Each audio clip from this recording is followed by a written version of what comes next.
If you're thinking about becoming an inlay trainer, we just want to introduce you to your salon kit.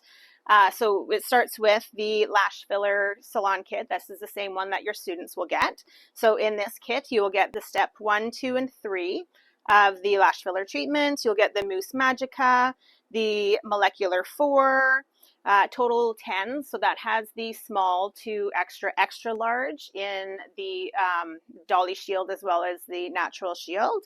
Fixing gel, helper tool to lift those lashes up, development cream to go with the black shiny tint, nice mixing bowl, Leonardo brush, and a fillering brush. So those are what your students will get as well as you.